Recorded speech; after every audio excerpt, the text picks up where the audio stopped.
அந்த ரெண்டு பேருமே அமெரிக்க அதிபர் டொனால்ட் ட்ரம்பை ரொம்ப கடுப்பேத்திட்டாங்கிறது அவருக்கு இருக்கக்கூடிய மிகப்பெரிய பிரச்சனை. இவங்க வந்து ரஷீதா தையிப், இவங்க பாலஸ்டைன்ல இவருடைய பரம்பரை பாலஸ்டைனுக்குரிய பாலஸ்தீனிய அமெரிக்கர். இவருக்கு இங்கிலாந்தை சேர்ந்த 1000க்கும் மேற்பட்ட கவுன்சிலர்கள் பாலஸ்தீனர்களுக்கு ஆதரவாக ஒரு உறுதிமொழியிலே கையெழுத்திட்டு இருக்கிறார்கள். ஆயத்துல்லா அலி ஹாமனியினுடைய இடத்திற்குத்தான் ரூஹானி வருவதற்கு முயற்சிக்கிறார் என்கிற செய்திகளுக்கு மத்தியில் இந்த முயற்சியை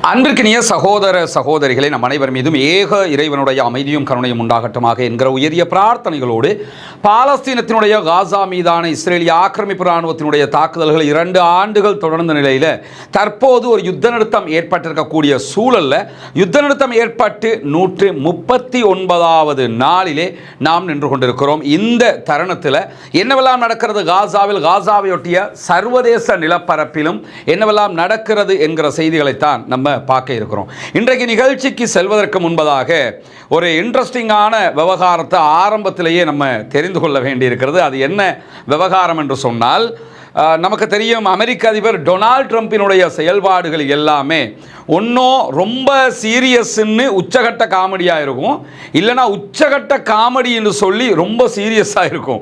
இந்த 2 ரகமாகத்தான் அவருடைய செயல்பாடுகள் எல்லாமே இருந்து வருகிறது. இப்போ ஒன்று சொல்லுவார், நான் எப்போ அப்படி சொன்னேன்னு சொல்லி அடுத்த நிமிஷமே அவர் கேட்பார்.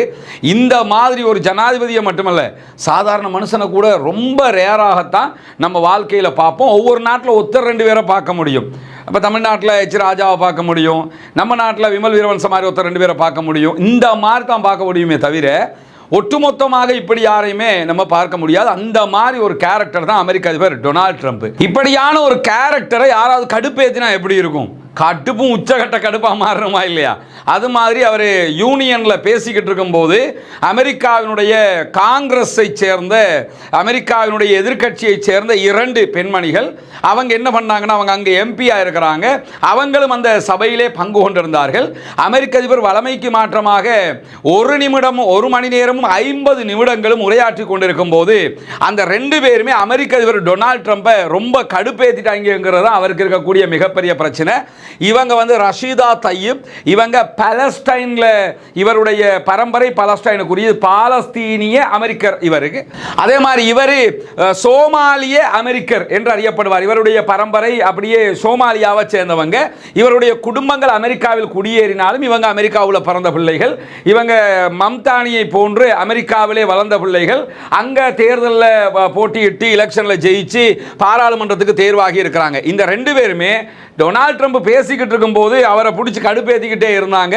அவருக்கு அது தாங்க முடியாத ஒரு சூழலை உண்டாக்கியிருந்த நேரத்தில் தான் ரஷீதா தையிபையும் அதே போன்று இல்ஹான் உமருக்கு எதிராகவும் கடுமையான வார்த்தை பிரயோகங்களை அந்த இடத்திலேயே அமெரிக்க அதிபர் டொனால்ட் ட்ரம்ப் பிரயோகித்துக் கொண்டிருந்தார்.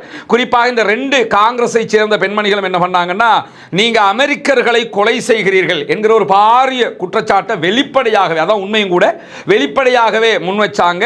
அதை தாண்டி இல்ஹான் உமர் பேசுகிற நேரத்தில் நீங்கள் பொய்யர் என்பதையே முகத்திலே சொன்னார். உலகத்திலேயே அமெரிக்கா தான் வல்லரசு, உச்சகட்ட வல்லரசு. அமெரிக்காவை தாண்டி ஆட்சி அதிகார பீடம் எங்குமே கிடையாது இப்போ நம்ம வாழுகிற காலத்தில். அந்த வல்லரசு நாட்டினுடைய அதிபராக இருக்கிற டொனால்ட் ட்ரம்ப், இவரை கண்டு பல நாடுகள் அஞ்சு கொண்டிருக்கிறது. அப்படியான சூழலில் அந்த அமெரிக்க அதிபர் டொனால்ட் ட்ரம்போட முகத்திலேயே நீங்கள் ஒரு பொய்யன் என்று சொல்லி ஒருத்தருக்கு சொல்ல முடியும்னா அது சாதாரண விஷயமா? அதை இந்த இல்ஹான் உமர் அவங்க சொல்றாங்க. அதே மாதிரி தான் ரஷீதா தையிப் அவங்களும் அப்படி பேசினதுக்காக அமெரிக்க அதிபர் டொனால்ட் ட்ரம்ப் அவருடைய ட்ரூத் சோஷியல் பக்கத்தில் பதில் சொல்லும் போது 2 காங்கிரஸ் பெண்மணிகளும் பைத்தியக்காரர்களை போல இரத்த கலரியாக காட்சியளித்தார்கள். அவங்களோட கண்ணெல்லாம் அப்படி ரத்தம் மாதிரி எனக்கு தெரிஞ்சிச்சு அப்படின்னு சொல்லக்கூடிய எவ்வளவு சீரியஸா சொல்றாரு. ஆனா எவ்வளவு காமெடியா இருக்குன்னு பாருங்க. அதே மாதிரி அவங்க சொல்லும் போது அவங்க 2 பேரும் மனநல பாதிக்கப்பட்டவங்க, வெளிப்படையாக ஓப்பனாக சொல்றதா இருந்தா அவங்களை கொண்டு ஒரு பைத்தியக்கார ஹாஸ்பிட்டலில் போடணும். இப்ப யாரை கொண்டு போய் பைத்தியக்கார ஹாஸ்பிட்டலில் சேர்க்கணுங்கிறது உலகத்துக்கே தெரியும். அப்ப இந்த டாக்டரை பார்த்து பைத்தியம் என்ன செய்யணும், நீ நீ ஒரு பைத்தியம் அப்படின்னு சொல்லும். டாக்டரும் பைத்தியம் மாதிரி நினச்சிக்கிறாரு. அந்த மாதிரி ஒரு நிலை தான் இப்போ அமெரிக்க அதிபரை கண்டு எல்லோருமே நீங்கள் சொல்கிறதெல்லாம் சரிதான் சார் அப்படின்னு கிடக்கிறாங்க. இன்னைக்கு யதார்த்தம் என்னன்னா, உன்னை எப்படா நாங்கள் போய் மாரடிக்கிறது என்கிற மாதிரி ஒரு நிலை இருக்கிறது. அந்த நேரத்தில் இவர் கடுமையாக இவங்க 2 பேரும் பைத்தியக்கார ஹாஸ்பிட்டலில் சேர்க்கணும் அப்படிங்கிறாரு. அதே மாதிரி இவங்க எங்கிருந்து வந்தாங்களோ அங்கே இவங்களை திருப்பி அனுப்பணும். மம்தானியையே உங்களால் ஒன்றும் கிழிக்க முடியலை, இவங்களை எப்படி கிழிக்கிறது? அவங்க லீகலாக வந்து குடியேறி உரிமைகளை பெற்று லீகலாக எல்லாத்தையும் பண்ணி எலெக்ஷன் கேட்டு பாராளுமன்றத்துக்கு பலமுறை தேர்வு செஞ்சிருப்பட்டிருக்காங்க. அவங்களை வெளியேற்றணும் அப்படின்னு சொல்லி அவர் பேசி இருக்கிற இந்த காட்சிகள் நடந்தேறி இருக்கிறது. நீங்கள் பல ஊடகங்களையும் பார்க்க முடியும். அதை தாண்டி இன்றைக்கு வெளியாகி இருக்கக்கூடிய இன்னும் சில செய்திகளையும் தான் நாம் பார்க்க இருக்கிறோம். குறிப்பாக மே மாதம் நடைபெற இருக்கிற பிரித்தானியாவினுடைய உள்ளாட்சி தேர்தலுக்கு முன்பதாகவே இங்கிலாந்தை சேர்ந்த 1000க்கும் மேற்பட்ட கவுன்சிலர்கள் பாலஸ்தீனர்களுக்கு ஆதரவாக ஒரு உறுதிமொழியிலே கையெழுத்திட்டிருக்கிறார்கள். பாலஸ்தீனர்களுக்கான உரிமைகள் கொடுக்கப்பட வேண்டும், அவர்களுக்கான தனிநாடு அங்கீகரிக்கப்பட வேண்டும், அவர்கள் தொடர்ந்தும் புறக்கணிக்கப்படக்கூடாது என்று சொல்லி மே மாதம் எலெக்ஷன் நடக்க இருக்குது. ஆனால் அதுக்கு முன்பதாக 1000 கவுன்சிலர்கள் ஏற்கனவே போட்டியிட்டு ஜெயிச்சவங்க மீண்டும் அவங்க தான் போட்டியிட இருக்கிறாங்க. அவங்க தான் இந்த உறுதிமொழியில் கையெழுத்திட்டு இருக்கிறார்கள். பாலஸ்தீனர்களுடைய உரிமையை நிலைநிறுத்துவதற்காக நாங்கள் கவுன்சிலர்களாக தேர்வு செய்யப்பட்டால் அதற்கான முயற்சிகளை செய்வோம், இஸ்ரேலுடைய இனப்படுகொலையை நிறுத்துவதற்கு முயற்சி செய்வோம், ஆயுதங்களை இஸ்ரேலுக்கு ஏற்றுமதி செய்ய விடமாட்டோம் என்று சொல்லி எலெக்ஷனுக்கு முன்பதாகவே அவங்க இப்படியான ஒரு உறுதிமொழியை எடுக்கிறார்கள். இங்க நீங்க என்ன கவனிக்கணும் தெரியுமா? ஜெயிச்சுட்டு வந்து இதை எடுத்துட்டான்னா பதவி இருக்குது, அப்ப சாதகமா இருப்பான் பாதகமா இருப்பாங்கிற ஒரு நிலை இருக்கு.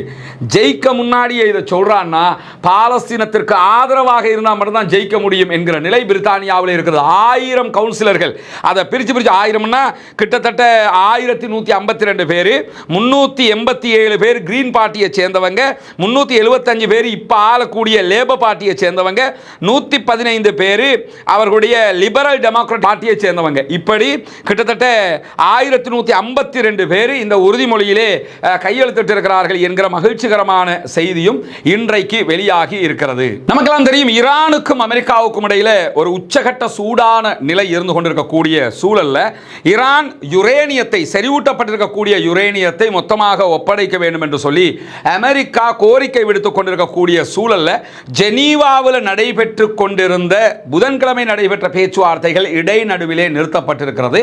இன்றைக்கு மீண்டும் பேச்சுவார்த்தைகள் ஆரம்பிக்கப்பட்டிருக்கின்றன என்கிற செய்திகள் வெளியாகி கொண்டிருக்கக்கூடிய சூழல்ல தான் வாஷிங்டன், அமெரிக்கா என்ன கோரிக்கை வைக்கிறாங்கன்னா, ஈரானில் இருக்கக்கூடிய 3 அணுசக்தி நிலையங்களை மொத்தமாக ஈரான் மூட வேண்டும். அதே போன்று செறிவூட்டப்பட்ட யுரேனியம் 60% மேல செறிவூட்டப்பட்டிருக்கு, 450 கிலோ அளவுக்கு அவங்கள்ட்ட யுரேனியம் இருக்கிறது, அதை அப்படியே அமெரிக்காவிடத்தில் ஒப்படைக்கணுங்கிறாங்க. இந்த யுரேனியத்தை கொண்டு எந்த நேரத்திலும் ஈரான் 9 அல்லது 10 அணு ஆயுதங்களை தயாரிக்க முடியும் என்கிற நிலையில தான் அதை ஒப்படைக்கணுங்கிறாங்க. ஈரான் தெளிவாக சொல்லிட்டாங்க, நாங்கள் கண்டுபிடிச்ச எங்களுடைய அறிவு அதெல்லாம் தர முடியாதுன்னு சொல்லிக்கிட்டு இருக்கிறாங்க. பேச்சுவார்த்தை நடந்து கொண்டிருக்கிறது, பொறுத்திருந்து பார்ப்போம் பேச்சுவார்த்தையினுடைய அடுத்த கட்டம் எப்படி அமைய போகிறது என்பது. இப்படியான சூழல்ல தான் அமெரிக்கா ஈரானுக்கு எதிரான பலவிதமான செயல்பாடுகளையும் செய்து வருகிறது. நிறைய இராணுவங்களை குவிச்சுக்கிட்டே இருக்கிறாங்க மத்திய கிழக்கில், எந்த நேரமும் எதுவும் நடக்கலாம் என்கிற நிலையில தான் ஈரானுடைய புரட்சிகர காவலர் பிரிவு IRGC என்ன பண்றாங்கன்னா, நேற்றைய தினம் ஈரானுடைய தெற்கு கடற்கரையில் ஒரு தரை படை பயிற்சியை நடத்தி இருக்கிறார்கள்.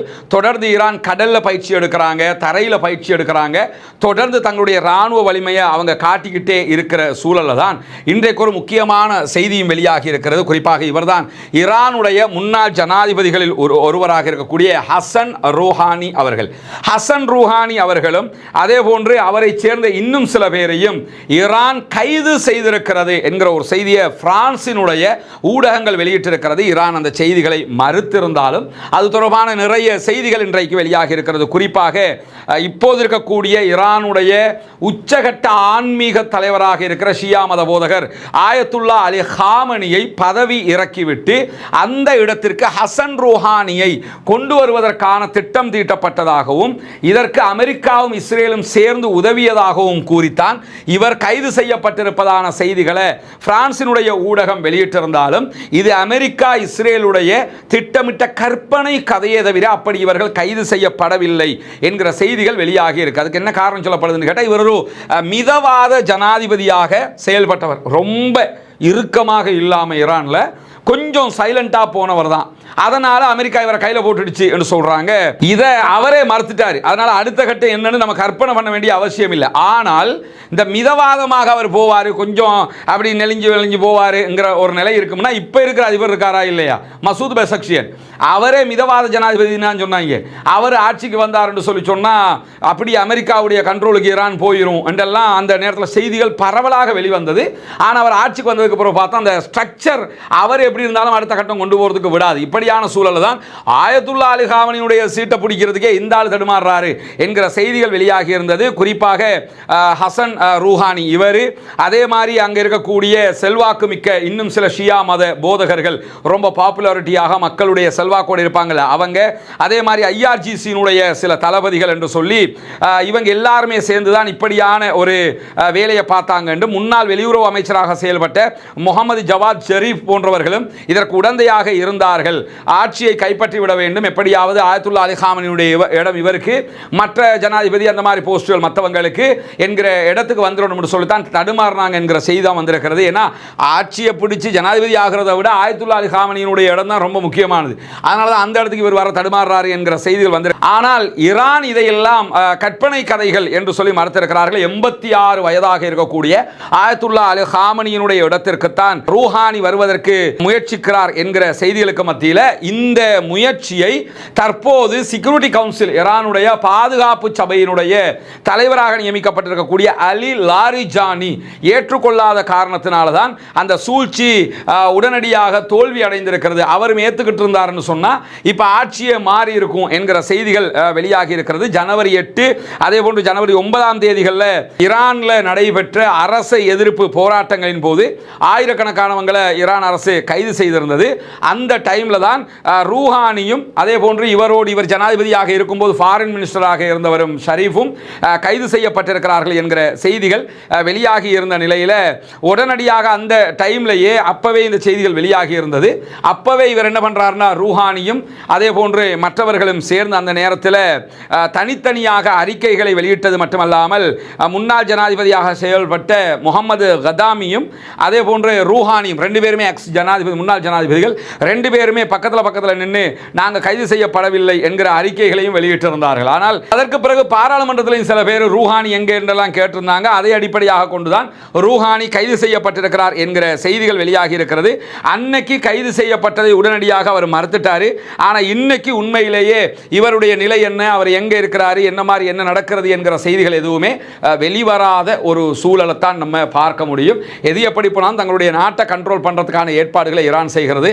ஆயத்துல்லா அலி காமனியுடைய இடத்தையே பிடிக்கிறதுக்கு ஒருத்தர் சூழ்ச்சி பண்ணுறாரு, ஆட்சியை கவுக்க பார்க்குறாரு, ஆட்சியை நாசமாக பார்க்குறாருன்னா அப்போ என்ன பண்ணுவாங்க? இந்த மாதிரி ஒரு ஏற்பாடு தான் பண்ணுவாங்க.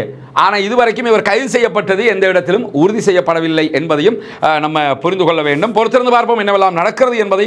பாலஸ்தீனம் வெற்றி பெற வேண்டும், பாலஸ்தீனம் சுதந்திரமடைய வேண்டும், பாலஸ்தீன மக்களும் நம்மை போன்று நிம்மதியானவர்களாக மாற வேண்டும், வாழ வேண்டும் என்கிற உயரிய பிரார்த்தனைகளோடு பாலஸ்தீன அப்பாவிகளுக்காக தொடர்ந்தும் ஜனநாயக ரீதியாக குரல் எழுப்புவோமாக. வாஹ்ரத வானா அல்ஹம்துலில்லாஹி ரப்பி